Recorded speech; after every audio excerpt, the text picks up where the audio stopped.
Père Facuel, car conscience connectée à toutes les consciences de ma communauté. Les rituels de la magie du serpent, c'est bel et bien le sujet qui va nous entretenir dans notre communauté, la communauté des initiés à la tradition authentique africaine non modifiée, celle du vaudou-fa. Il y a une grande différence entre le vaudou et le fétichisme. Nous parlons du vaudou.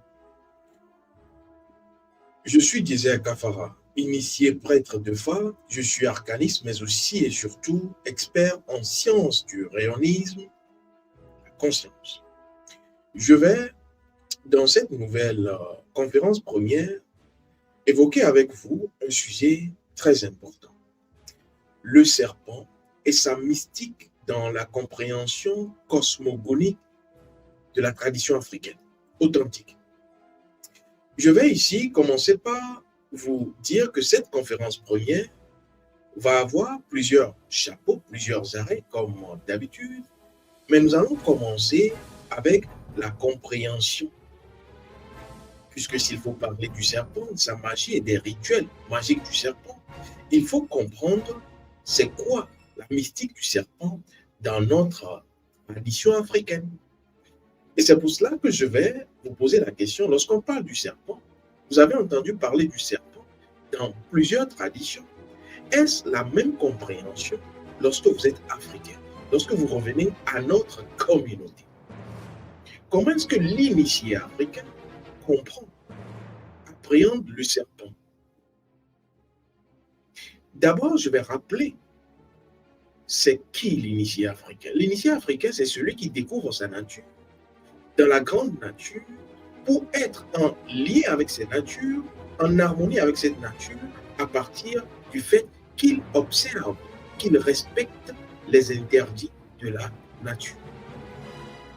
Et donc, cet initié, possédant les codes de la nature et ces codes, va comprendre le serpent depuis l'origine, la source traditionnelle, comme ceci. Le serpent, dans notre tradition, renvoie d'abord à la première information capitale qu'est le mouvement.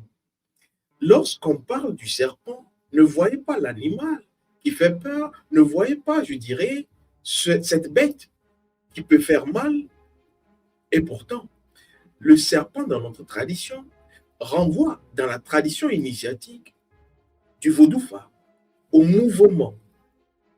Désormais, lorsque vous voyez un serpent, voyez le mouvement. Parce que c'est le premier animal qui a permis le mouvement de la terre. Voilà pourquoi on ne peut pas se passer du serpent. C'est le premier animal qui est en lien avec le mouvement. Voilà pourquoi tout ce qui existera sur terre aura une part serpentine. L'être humain est en lien dans sa morphologie au serpent. Il se reproduit par le mouvement du serpent. Il se déplace, elle se déplace, la dame, par le mouvement du serpent. Donc, gardez que dans notre tradition, le serpent est en lien au mouvement.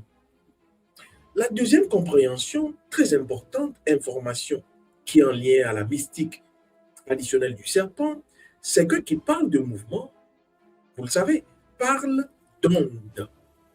Donc, à partir du mouvement du serpent, le mouvement dégage des ondes. Et c'est d'ailleurs ce pourquoi on parlera d'ondulation.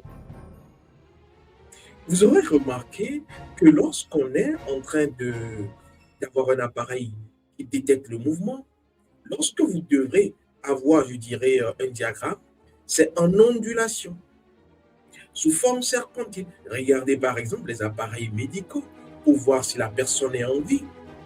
C'est sous forme serpentine, ondulation. Donc, le mouvement, la vie, est en lien avec le serpent.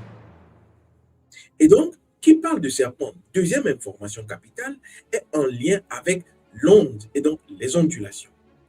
Et c'est pour cela d'ailleurs que la troisième information capitale que vous devrez garder en lien avec le serpent dit ceci, cette information, que tout serpent est en lien avec l'énergie.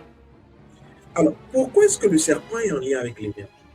Simplement parce que lorsque vous avez un mouvement qui crée une ondulation, vous avez une génération d'énergie. Et c'est à ce niveau que je vais vous demander d'être très attentif et de rentrer dans la science spirituelle du Vodoufa. En tant qu'initié au Fa Nagon, au Fa qui origine du pays Nago, je peux vous dire que depuis l'Égypte antique, cette vérité est connue. Ce n'est pas l'énergie qui crée le mouvement, c'est le mouvement qui crée l'énergie. Et donc, lorsque le mouvement crée l'énergie, parce qu'on nous a menti, on vous a menti, on vous a fait croire que c'est lorsque vous avez de l'énergie que vous pouvez bouger, que vous pouvez faire des choses. Ce qui est faux. Vous devrez savoir que c'est surtout lorsque vous avez bougé que vous aurez de l'énergie. D'ailleurs, c'est pourquoi un élément qui ne bouge pas perd de l'énergie, s'atrophie, n'est pas dans sa configuration morphologique énergétique. Donc, gardez le troisième information en lien avec le serpent. Compréhension initiatique dit que c'est le mouvement qui va créer l'énergie.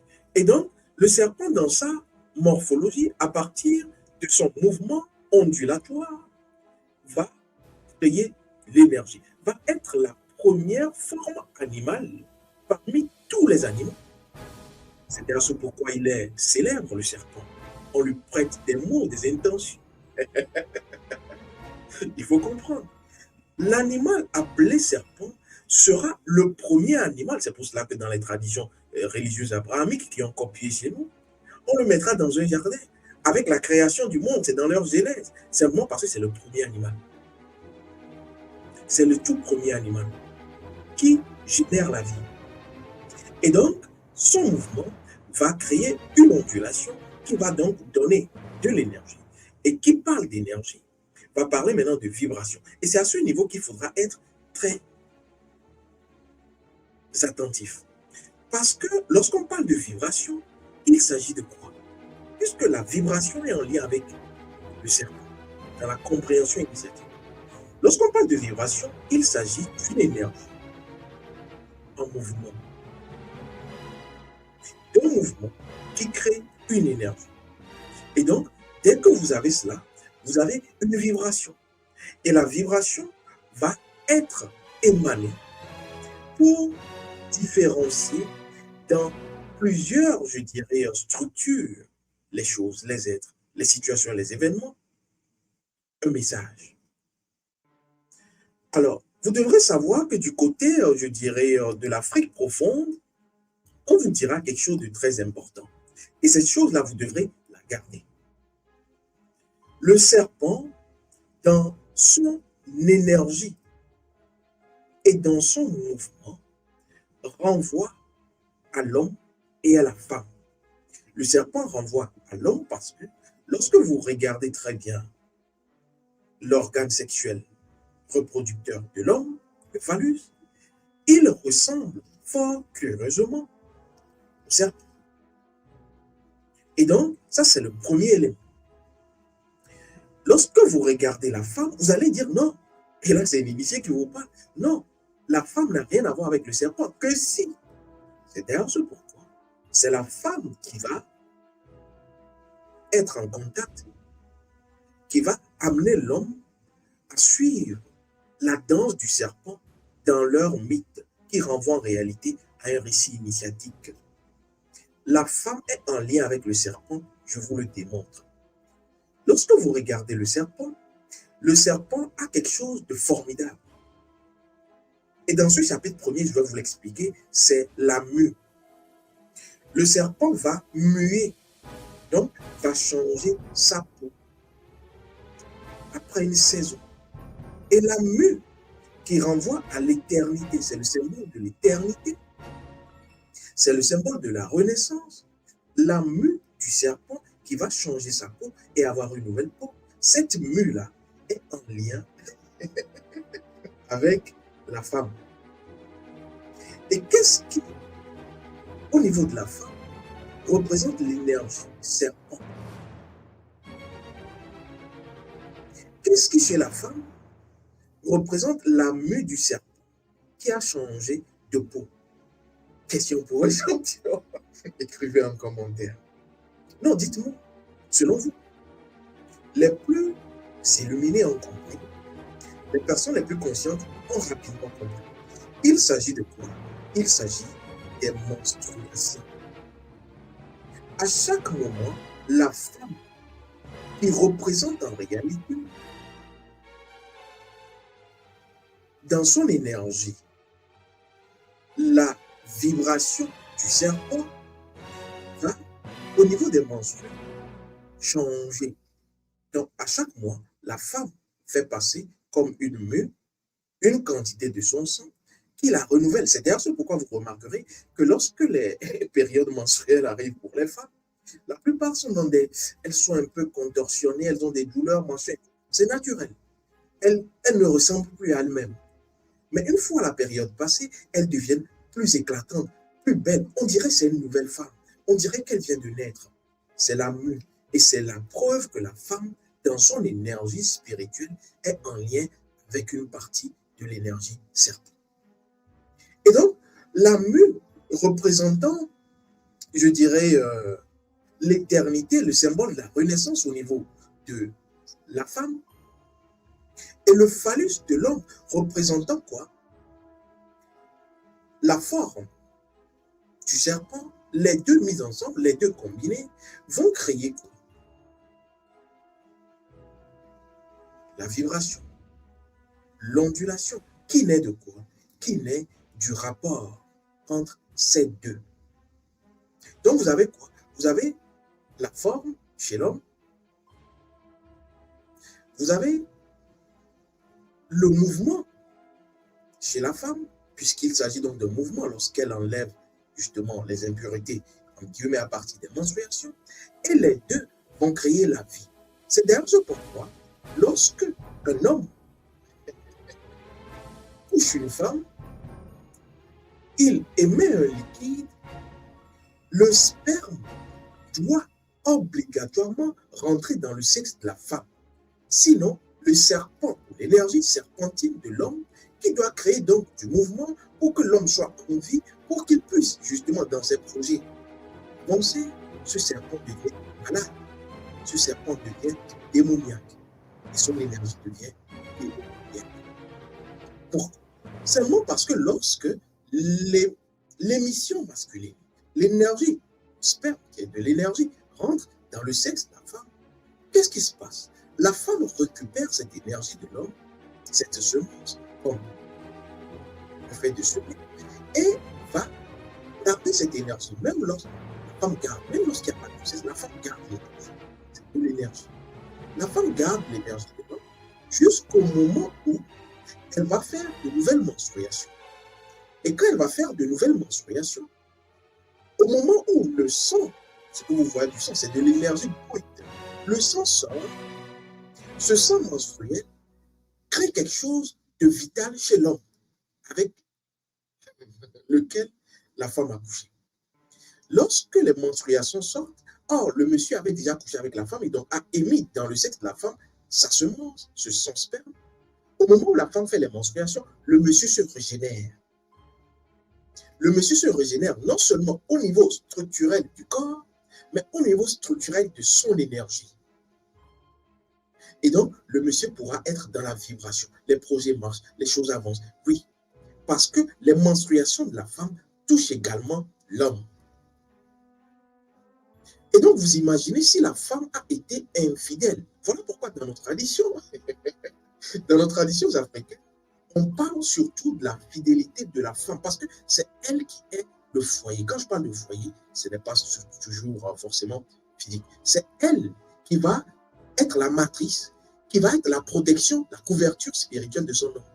Donc, au moment où l'homme a émis son liquide dans la femme, et que la femme, avant que les menstrues n'arrivent, va coucher avec un autre homme, il y aura conflit.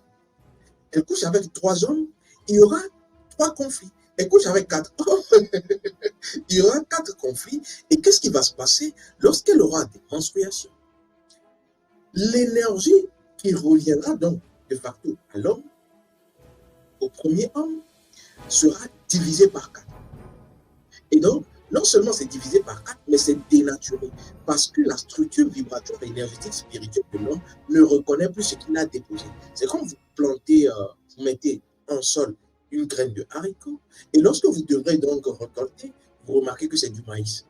Vous ne pouvez pas. Vous ne pouvez pas. Donc, c'est à ce niveau que naissent les problèmes. Alors, lorsque vous avez compris ce premier chapitre, vous devrez également être dans une compréhension profonde.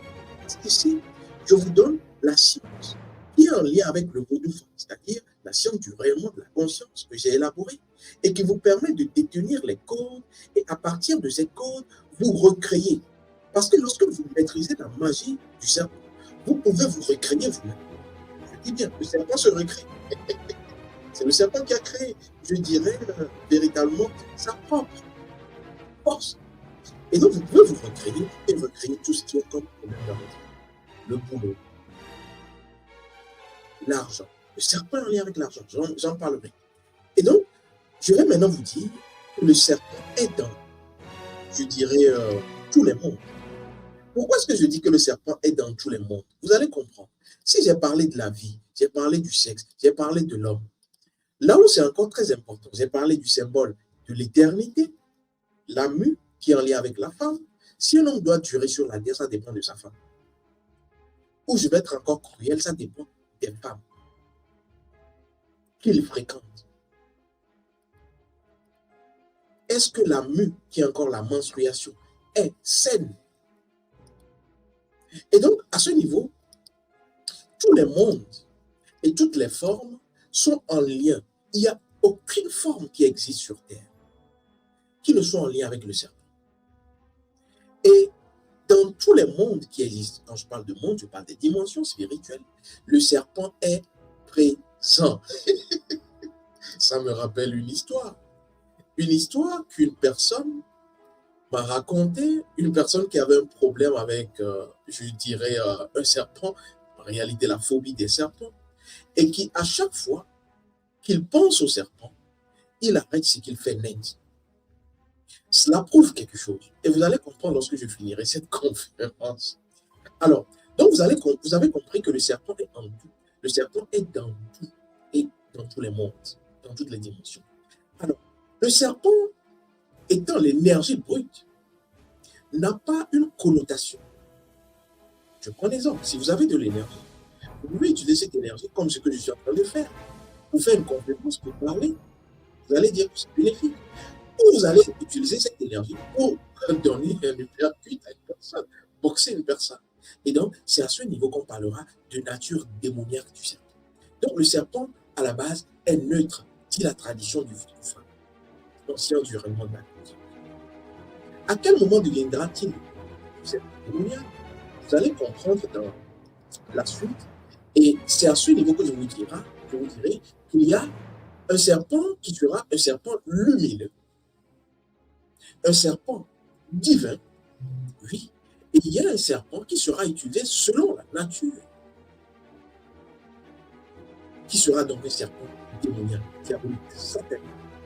Donc, désormais, ne vous perdez pas. Lorsque vous entendez dire le serpent est maléfique, non, non, si vous êtes kémite, véritablement kémite, je ne parle pas des kémites qui sont sur les mots, donc des astuces, je parle de véritable kémite qui a retrouvé découvrir ses codes. Parce qu'être kémite, c'est détenir ses codes. Tu ne veux pas être kémite, appartenir au monde de la mélanine, et ne pas connaître les codes de ta mélanine, parce que c'est ce qui fait justement la puissance magique du noir. C'est les codes de ta mélanine. Vous devrez comprendre cela. Et c'est ce code-là, ces codes-là qui sont plus importants. Alors, je vais ici passer au chapitre 2. Et dans ce chapitre 2, nous allons parler des secrets de la magie. Vous savez, beaucoup de personnes veulent faire la magie, mais beaucoup de personnes n'arrivent pas à savoir quels sont les éléments de la magie. Et c'est pour cela, dans ce deuxième chapitre, je vais vous parler des secrets de la magie.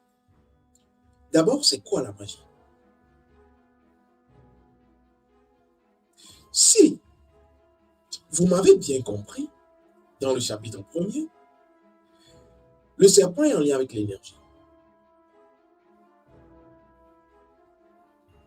Et donc, lorsqu'on parlera de magie, ce sera quoi? Mettre en mouvement l'énergie. Mettre en mouvement l'énergie, c'est être dans la magie. Je prends un exemple tout simple et tout bête. Je suis en train de dormir. Je me lève. Qu'est-ce qui s'est passé? C'est une action magique. L'action magique, du fait de se lever, étant couché, je me lève, et que j'ai mis en mouvement l'énergie de mon corps. Et donc, je vais pouvoir me lever. C'est magique. Parce qu'on ne voit pas ce qui permet au corps de se lever. C'est cette énergie-là. C'est ça, cette mécanique, ce mécanisme-là qui sera appelé magie. Et donc, dépendamment du corps que vous utilisez, vous êtes dans une forme de magie. Et à ce niveau, vous aurez plusieurs autres formes, c'est-à-dire, vous pouvez avoir une magie qui sera à connotation négative, qu'on va appeler la magie noire, et donc le serpent sera en lien justement avec le côté ténébreux. Quand vous pouvez avoir une magie qui sera une magie verte, vous pouvez encore l'appeler la magie blanche, qui est véritablement la magie qui permet de protéger. Et là encore, vous avez le serpent. Voilà pourquoi lorsque vous prendrez les pharmacies, vous aurez le serpent. Beaucoup comprennent.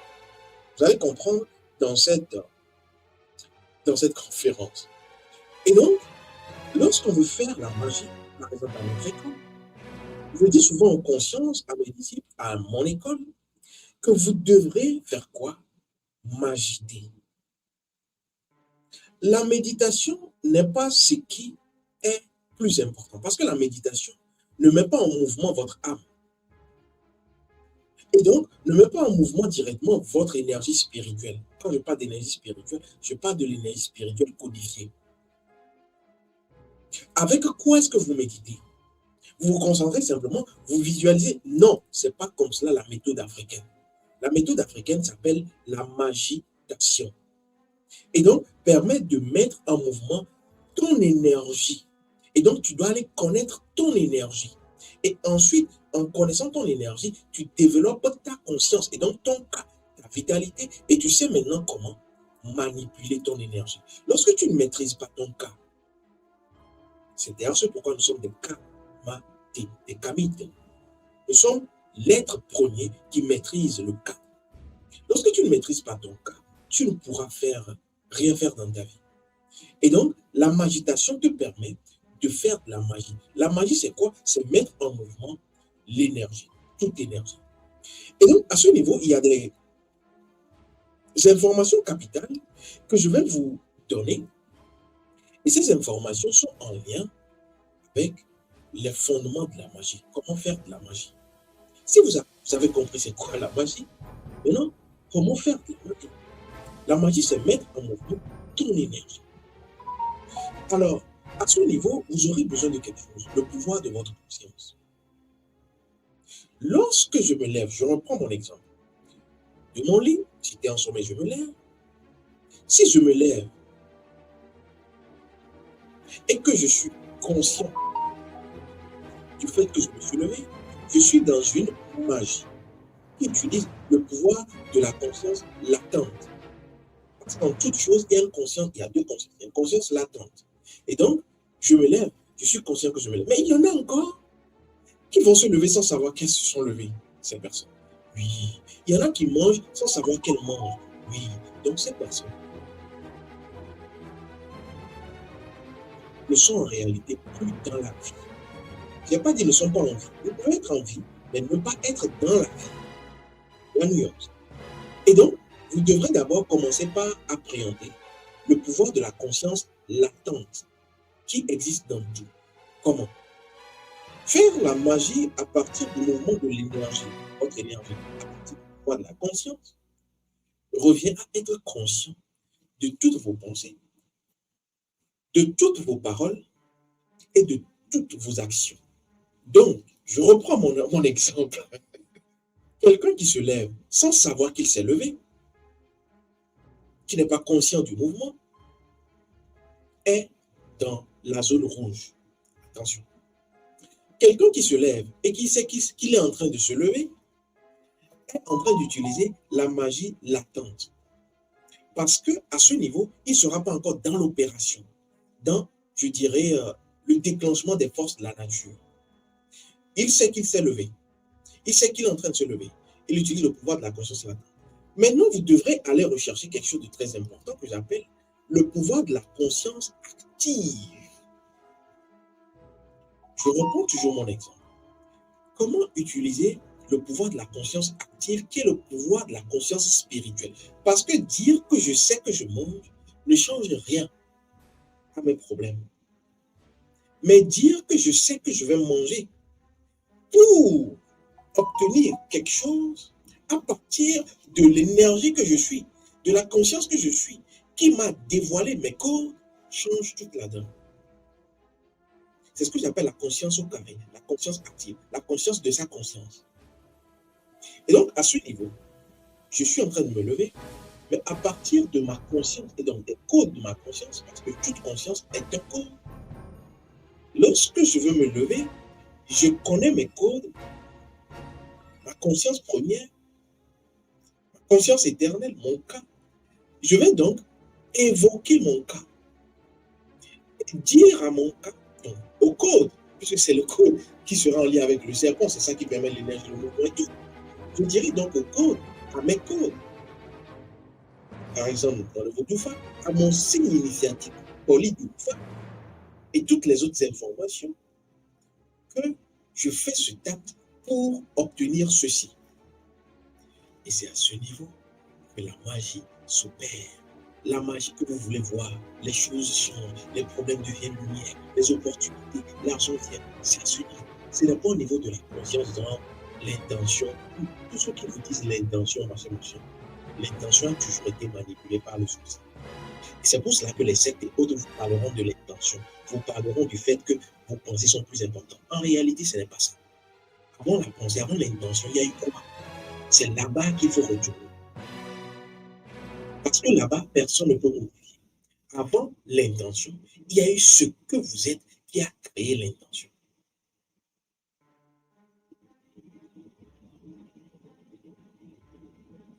Et donc, pour faire bouger tout ce qui existe, je prends maintenant un autre exemple. J'ai un entretien d'embauche demain.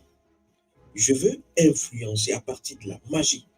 Donc, vous avez compris, à mon école, ça s'appelle magitation. Vous avez plusieurs magitations. Je veux influencer l'événement. Je dois donc utiliser l'énergie du serpent pour être dans quoi? La lumière, le serpent lumineux. Je vais donc créer cela. Comment? À partir de mes codes. Voilà pourquoi sans code, vous serez toujours sur le plan basique, physique. Et vous allez dire ça ne marche pas. Non, parce que tout ne peut pas être donné comme cela. Si je verse de l'eau, je parle, j'appelle cela libation, et que je veux que mes problèmes soient réglés. La nature me pose la question, toi tu es qui? L'eau me pose la question, mais toi tu es qui pour que moi je fasse cela? Donc il faut que toi-même tu découvres qui tu es. Et c'est ça l'initiation dans notre tradition. C'est pas dire, moi je me suffis, je suis souverain, je suis machin, donc je décide. Que tu décides quoi? Soyez dans la conscience active. Conscience active au carré. Et ça s'appelle l'utilisation des codes. C'est les codes qui créent la magie spirituelle. Alors, je vais maintenant vous parler d'un autre élément dans ce chapitre 2 qui est très important, et ça, je l'appelle la clé. Il s'agit de la clé qui est la clé d'une magie efficace. Vous savez, lorsque vous allez faire une magie, il faut qu'elle soit efficace. Et il y a un élément que beaucoup de personnes qui s'adonnent à la magie ne respectent. Or, c'est cette clé-là qui permet l'efficacité. C'est cette clé-là qui vous introduit dans tous les autres mondes. C'est cette clé qui permet à ce que toutes les dimensions acceptent ce que vous avez dit. Vous attendez la clé, n'est-ce pas? Cette clé s'appelle l'utilité. Et c'est ce qui protège même la nature. Vous savez pourquoi la nature ne peut pas répondre à tout le monde? Je prends un exemple. Un individu s'appelle Amadou. Amadou a besoin de 4 millions de francs CFA. Amadou veut faire un rituel magique pour obtenir 4 millions de francs CFA. Attention, il n'est pas allé chez un féticheur. Il veut utiliser un rituel. Amadou ne pourra pas avoir les 4 millions si Amadou a dans sa tête que lorsqu'il aura les 4 millions, il aura à narguer les gens, par exemple, à acheter une voiture, par exemple, à faire ceci, par exemple. La nature ne peut pas te le donner. La nature ne t'ouvrira pas la porte de ce rituel. Vous savez pourquoi? La nature ne sait pas en quoi les 4 millions qu'elle te donne va lui servir à quelque chose, à la nature elle-même. Donc, la clé, c'est qu'il faudrait que ce soit utile. Et la première utilité qui rend efficace un rituel magique, c'est quoi? C'est votre utilité. Tu es utile à quoi sur Terre? Parce que toi-même, tu es magie. Un instant, je vais vous montrer la divinité de la magie dans notre tradition depuis l'Égypte antique. Regardez. Je crois que je l'ai quelque part ici. La divinité de la magie. Est-ce que je l'ai?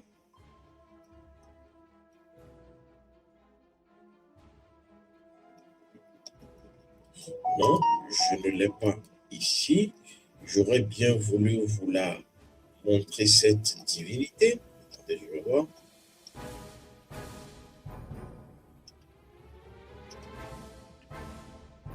Est-ce que... On va voir. Bon, je vais rapidement opérer une magie. On parle de magie, je vais opérer une magie. Parce qu'il faut que je vous la montre, cette divinité. Vous devrez la voir. Alors, je vais opérer une magie.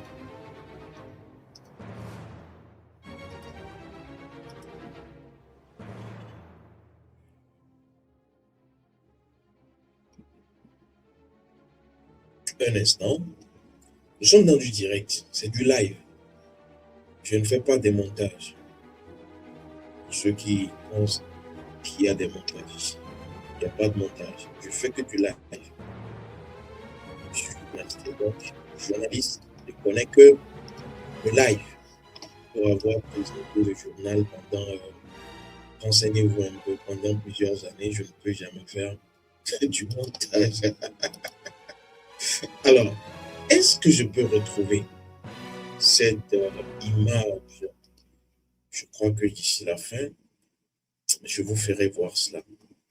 D'ici la fin, je vous ferai voir cette image. Elle me tient à cœur. Bon, alors, avançons.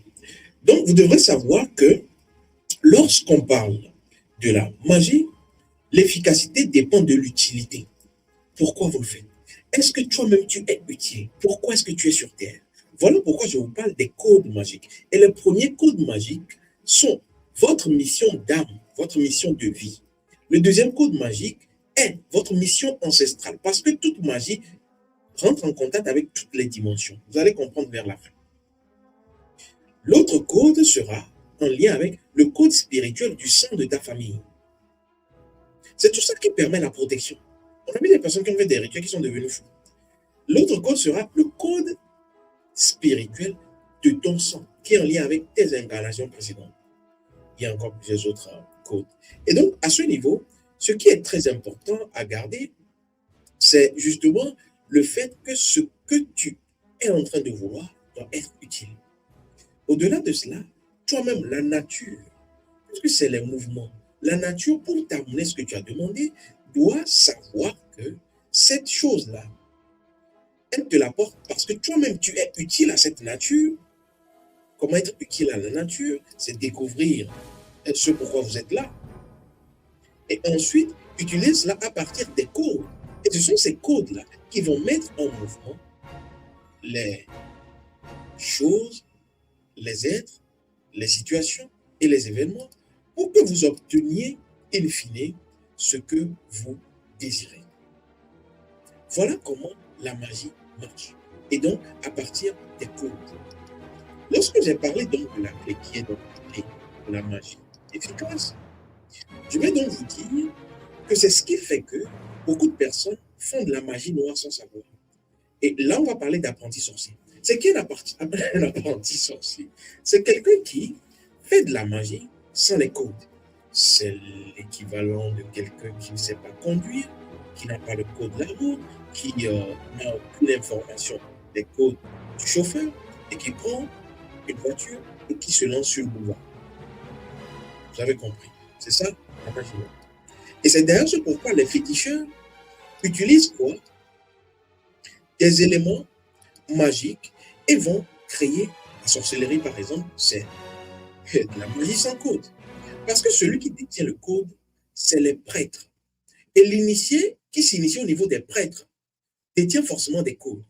Donc, est-ce que vous êtes un kémite initié chez un prêtre? Est-ce que vous avez vos codes? C'est toute la différence. Alors, je vais maintenant passer au chapitre 3, où nous allons parler du rituel de la magie. La méthode de mise en mouvement de l'énergie. Lorsqu'on parle de la magie, c'est mettre en mouvement l'énergie. Comme je vous l'ai dit, c'est ce qu'on va appeler la connexion spirituelle. Et lorsqu'on parle de la connexion spirituelle, vous devrez maintenant, je suis toujours en train de chercher cette image, hein, vous devrez maintenant faire quoi? Être sûr que vous avez déjà le préalable, l'utilité. Au-delà de l'utilité, vous avez vos codes. Et donc maintenant, vous allez faire une connexion spirituelle. Voilà, je l'ai trouvé. Merci. Regardez. Je rappelle que nous sommes au niveau du chapitre 3, où nous allons parler donc de la mise en mouvement de l'énergie, la connexion spirituelle, opération magique. Alors, est-ce que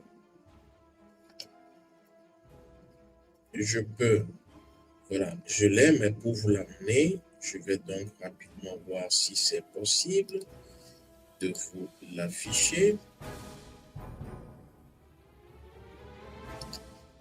Je vais essayer de vous l'afficher ici. Un instant.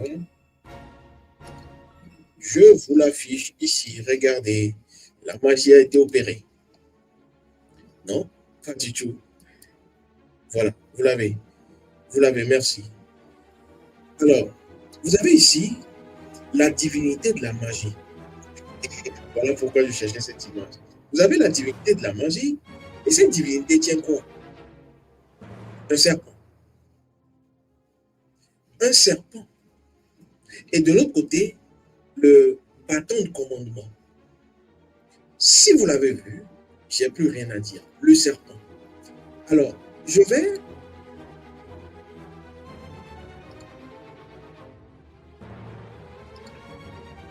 maintenant revenir et vous dire que vous ne pouvez pas,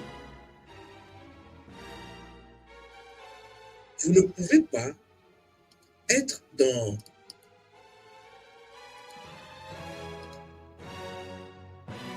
vous ne pouvez pas être dans de la magie sans utiliser le pouvoir du serpent. C'est impossible. Et donc, la divinité de la magie dans notre tradition s'appelle Eka. Et le symbole traditionnel d'opérationnalisation de cette divinité existe. Le serpent est en lien avec quoi dans notre tradition? C'est ce qu'il faut chercher. Et en plus des codes, vous pouvez agir sur tout, je vous assure, sur tout, mais pour le bien. Pourquoi? Parce que vous avez les codes. Vous ne ferez pas le mal, pour le bien. Ne soyez pas comme les sectaires qui vont dire non, pour l'équilibre, le déséquilibre, non, je peux faire un peu de mal. Si je peux gagner quelques millions, c'est pas encore grave. Non, nous ne sommes pas dans ça. Et donc, vous devrez comprendre que le serpent est très important dans cette symbolique. Alors, vous aurez besoin également de quelque chose de très important qu'on va appeler le portail. Le portail magique.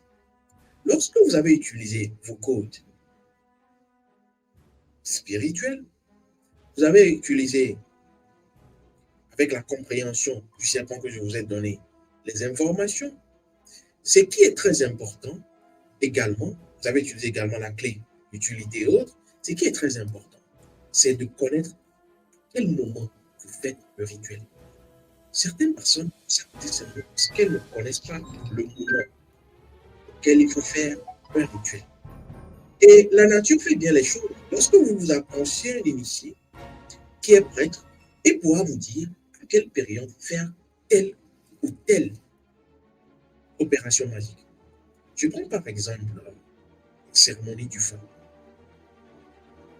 On ne fait jamais la cérémonie du fat dans la journée. Jamais. C'est une période précise. Et donc, les périodes sont des portails. Et ces portails-là ouvrent ou s'ouvrent pour que vous rentrez dans des dimensions. Et donc, votre portail, vous devrez le connaître. Votre âme. Vous avez les codes, vous avez l'utilité, vous avez tout. Maintenant, à quel moment vous le faites? Et donc, à ce niveau, il vous faut connaître votre portail. Le portail de votre âme. Ce que j'appelle l'heure de reconnexion d'âme. Parce que lorsque vous avez ces heures-là, et il y a plusieurs portails, vous pouvez vous ouvrir sur la nature, parce qu'à ce moment, la nature vous écoute. Voilà pourquoi certaines prières ne sont pas efficaces. Vous pensez que c'est à tout moment qu'il faut prier, et chez nous, on ne parle pas de prière, on parle de requête. Le prêtre initié sait à quel moment le faire. Donc, pour faire ou rendre efficace un rituel magique, il faut connaître les périodes. Et à notre école, vous avez les périodes magiques de la journée. Pour les consciences qui veulent, vous l'avez disponible. Les périodes, les grandes périodes magiques de la journée pour tel ou tel rituel. Je l'ai mise à disposition. Et au-delà de cela, cherchez quelles sont vos périodes d'âme à vous. C'est à ces périodes-là qu'il faut faire des rituels. Alors, après le portail, il y a quelque chose de très important. Et tout cela permet donc au serpent qui va se mettre en mouvement, vous allez comprendre bientôt, de pouvoir atteindre la cible. Vous avez maintenant le retour conscient. Vous avez beaucoup de personnes oublient que lorsqu'elles font un rituel magique, lorsque vous ne connaissez pas vos codes, c'est votre âme que vous utilisez. Donc, vous ne devrez pas utiliser votre âme. Lorsqu'on dit le rituel magique, la magie, c'est l'âme qui agit. Pour le prêtre initié, c'est les codes de votre âme qui agissent. Parce que les codes protègent votre âme qui n'est qu'un véhicule de la conscience. Voilà là où il y a différence. Vous ne ferez jamais un rituel problématique, un rituel qui permet à votre âme d'être vendue. Oui, parce que si vous faites par exemple le voyage astral, ça voudra dire que vous sortez de votre corps. C'est un danger. C'est pour cela que vous ne devrez pas faire le voyage astral, c'est réservé pour les sorciers, parce que vous volez juste très bas. Quand des fois vous vous rendrez qu'il y a des chutes sur des toits, c'est très bas. Voler avec Imana, conscience. Et donc, lorsque vous n'avez pas utilisé les corps, vous sortez. Parce que lorsque vous faites un rituel magique, vous avez utilisé la corps, votre âme. À partir de vous-même, c'est votre âme. Quand vous n'avez pas protégé, qu'est-ce qui protège votre âme? C'est les codes. Qu'est-ce qui protège votre âme des sorciers? C'est les codes. Rien d'autre. Vous n'êtes qu'information, vous n'êtes que code. Et c'est la divination, c'est la nature qui vous donne ces codes. Et la recherche des codes, c'est une incarnation infinie. Pourquoi? Parce que vous êtes un profane initié. Vous avez une quantité de codes qui vous permettent d'agir, mais pendant ce temps, vous cherchez encore. C'est pour ça qu'on dit, on ne finit pas de s'initier. Laissez les gros gourous qui vous disent non, vous êtes suffisant, vous êtes machin, machin. On sait ce qu'ils ont fait. Ils ont déjà vendu leur âme. Ils cherchent que les autres aussi rentrent dans ce jeu pour pouvoir être plusieurs, nombreux. Lorsque vous faites un rituel magique, vous devrez savoir revenir. Vous devrez permettre à votre âme de revenir. Et qu'est-ce qui permet à votre âme de revenir de façon saine, protégée? C'est ce que j'appelle les codes spirituels. Quels sont les codes spirituels que tu as utilisés au cours de ton rituel magique? Lorsque tu ne le fais pas, il y a ce qu'on appelle les dangers. Les dangers de l'apprenti sorcier. Tu peux devenir fou, ton âme peut revenir, mais ne pas entrer dans ton corps. Et qu'est-ce qui se passe à ce niveau? Je prends un exemple pour que vous compreniez. Parce que j'aime toujours ramener les choses de façon basique. Tu fais un rituel. Monsieur Lambda fait un rituel. Il a fini le rituel, sans code, magie, voilà, j'ai vu astuces et tout sur les réseaux. Il va se coucher et il ne se réveille plus. Qu'est-ce qui s'est passé? Lorsqu'il a fait le rituel, il ne savait pas que c'est son âme qui était partie. Et là, qu'est-ce qui se passe? Puisque son âme n'est pas encadrée, il n'y a pas de code de la route, son âme ne trouve plus le chemin pour revenir dans son corps. Monsieur est décédé. Tu peux devenir fou, tu peux commencer par avoir des maladies bizarres. Voyage astral, tout ça c'est sorti de son corps. Vous allez comprendre que ce n'est pas traditionnel.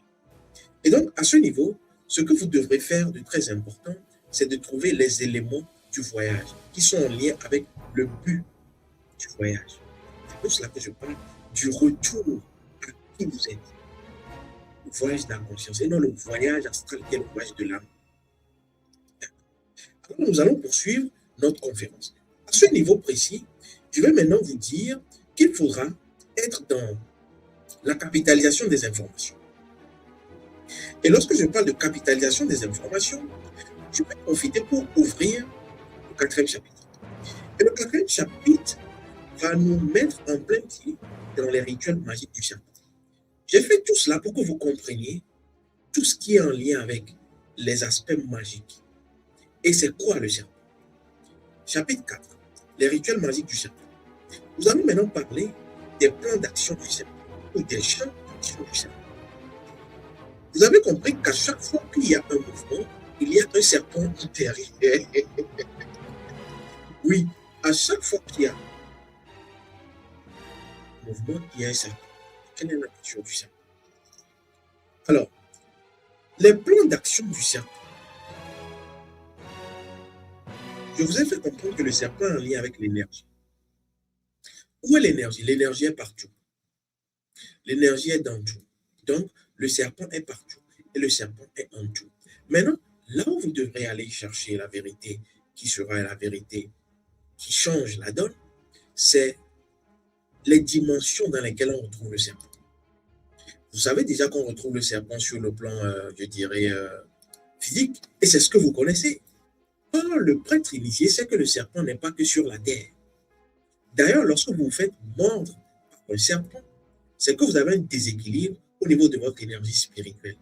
Lorsque vous faites un rêve où vous êtes poursuivi par un serpent, ça peut être de la sorcellerie, mais toujours en lien, c'est parce que vous avez ouvert la porte, en lien avec un déséquilibre de votre énergie sexuelle. Et donc, les dimensions où on trouve le serpent, on a la dimension de la terre, mais on a les dimensions qui sont en lien avec la circulation de l'énergie spirituelle. Donc, l'AES, dans notre école, on sait ce que c'est. L'AES, c'est l'ascenseur énergétique spirituel, qui est toujours en mouvement. Sans l'AES, vous ne vivez pas. Et ce mouvement est en lien également, vous voyez, avec le serpent. Et ce mouvement dit que vous recevez de l'énergie, dépendamment de votre degré de conscience, d'Imana, de la grande conscience, du Dieu soleil noir. Et après cette étape-là, au niveau du monde, ça passe à quoi? Aux divinités.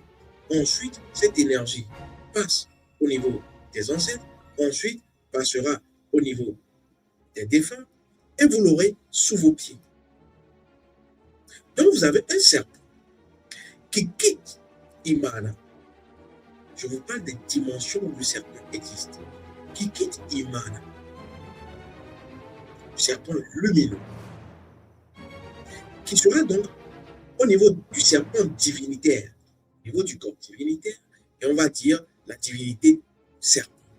Donc, en réalité, Mami Wata n'existe pas. Vous comprendrez dans une autre conférence. Mami Wata n'existe pas. C'est une forme générique. Et donc, au niveau du monde des divinités, ce serpent prendra le nom de divinité serpent. Au niveau du monde des ancêtres, ce serpent prendra le nom de divinité et de serpent ancestral. Et C'est d'ailleurs ce pourquoi certains ancêtres vont utiliser le serpent pour apparaître dans le rêve, pour soit vous donner des informations, vous initier, ou vous alerter d'un danger. Ce serpent, après la dimension ancestrale, qui sera appelé serpent ancestral, va devenir serpent du monde des morts. Et c'est là où c'est dangereux. Pourquoi? Là où vous avez le serpent qui est en lien avec la mort, parce que vous pouvez rêver un serpent qui annonce la mort, il s'agit d'un serpent qui n'est pas totalement séparé du monde astral. Et c'est pour cela que lorsque vous faites le voyage astral ou lorsque vous faites les tentatives de sortie hors du corps, vous pouvez rencontrer ces genres de serpents. Et ces genres de serpents sont dans le bas astral et sont mélangés avec les entités démoniques. Et c'est ce serpent-là qu'on dira, oui, le serpent qui fait... Non. Et donc, après ce serpent qui est au niveau de ce niveau, ça arrive au niveau de vos pieds, au niveau sexuel, et on va vous l'appeler la Kundalini. Dans notre tradition, c'est comment éveiller la Kundalini.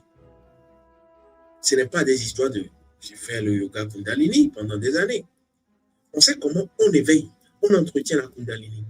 À partir d'un geste tout simple, je vous montre comment activer votre Kundalini. Là maintenant. Et vous devrez le faire tous les jours. Même avant de rentrer sur les réseaux sociaux, vous devrez le faire. Et donc, ce serpent-là quitte, vous avez compris, et monte.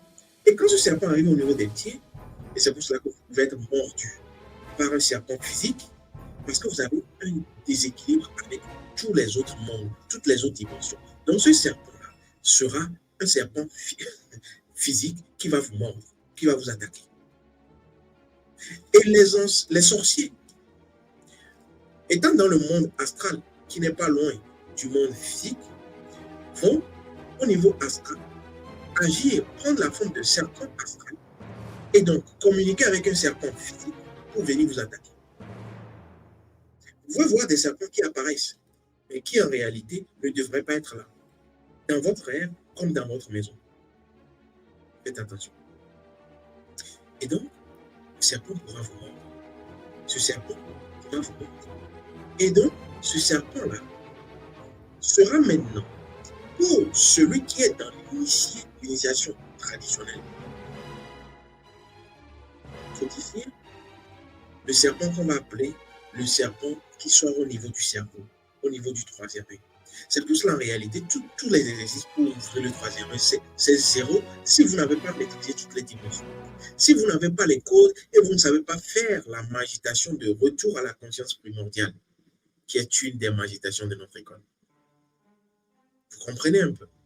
Et donc, ce serpent quitte le bas. Mais quelle est la nature? Est-ce que tu as les codes? Est-ce que tu as les codes? Est-ce que tu as passé par toutes les dimensions avant que ce serpent, parce que lorsqu'il quitte les pieds, il arrive au niveau du sexe. Après le sexe, il arrive au niveau du cœur. Après le cœur, il arrive au niveau du cerveau. Et c'est pour cela que vous verrez les pharaons avec le psète. Et donc, le cobra qui sort, le serpent qui sort. C'est en fait, ce serpent a sa queue où? Vous avez compris. Et c'est ce qui fait de toi donc un prêtre initié. C'est ce qui fait de toi maintenant un initié qui est un initié, je dirais, lumineux, qui n'est pas un féticheur, qui n'est pas avec le serpent démoniaque. Le serpent Apophis, par exemple, dans notre tradition, depuis la mythologie, je dirais, de l'Égypte antique. Et donc, il faudrait que vous compreniez cela. Maintenant, je vais sortir avec le chapitre 5, qui sera le chapitre qui vous permet maintenant de connaître les avantages. C'est passionnant, n'est-ce pas? Connaître les avantages de l'éveil de ce serpent. Je ne parle pas de la Kundalini. La Kundalini, c'est au niveau de votre sexe.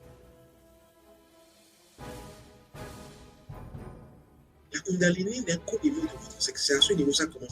Or, pour nous, Africains, la Kundalini commence au niveau de Imana. Parce que tout ce qui existe a une Kundalini. Est-ce qu'on vous l'a dit? Mais c'est parce que vous avez simplement compris ou appris à parler de la Kundalini. Tout ce qui existe a une énergie serpent qui lui permet d'évoluer. Or, nous, sur le plan physique, tu as fini de grandir. Mais la conscience n'a pas fini de grandir. Voilà pourquoi le serpent est en lien avec la conscience. Maintenant, tout dépend de la nature. Parce que si tu ne connais pas ta conscience, tu ne connais pas ton identité spirituelle, tu risques de tomber dans les ténèbres et donc de ne plus être dans la conscience.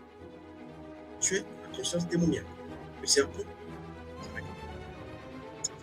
l'éveil du serpent, la méditation des méditations. Toutes les méditations de notre école visent l'éveil de ce serpent, la connexion à ce serpent lumineux.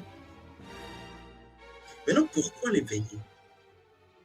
Et quels sont les avantages pratiques? Vous savez, moi, j'ai toujours été pratique. Si ton affaire ne m'arrange pas, ne me dérange pas. Et donc,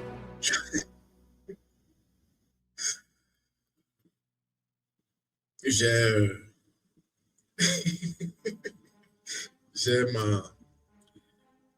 ma chérie qui a l'habitude de dire que si tu étais une femme, tu aurais plusieurs hommes. Parce que je suis très intransigeant. Ben oui. Donc, je me suis rappelé, ça m'a fait rire. Donc, vous comprenez que l'éveil du serpent de lumière a des avantages pratiques. La méthode pour l'éveil, c'est les magitations. Et à notre école, vous avez plusieurs magitations. Vous pouvez demander et donc intégrer les groupes de magitation. Et donc, après la méthode de connexion d'éveil qui s'appelle magitation, vous devrez savoir que l'éveil de ce serpent lumineux crée un renforcement de votre cas, donc de votre vitalité. Au-delà de la vitalité qui est donc renforcée, votre cas, votre conscience, gagner en conscience, vous upgradez votre conscience. Vous pouvez maintenant activer et corriger vos 9 corps spirituels. La différence entre un initié et quelqu'un qui n'est pas initié, c'est que le non-initié a un problème avec ses corps spirituels. Et donc, l'éveil vous permet de non seulement activer les 9 corps spirituels, mais de les corriger. Ce serpent-là, lorsqu'il passe, il corrige tout. Il vous permet la guérison. Voilà là où j'arrive. Lorsqu'on vous dit qu'il y a un serpent au niveau des pharmacies, vous voyez ma soeur, le serpent, ma soeur,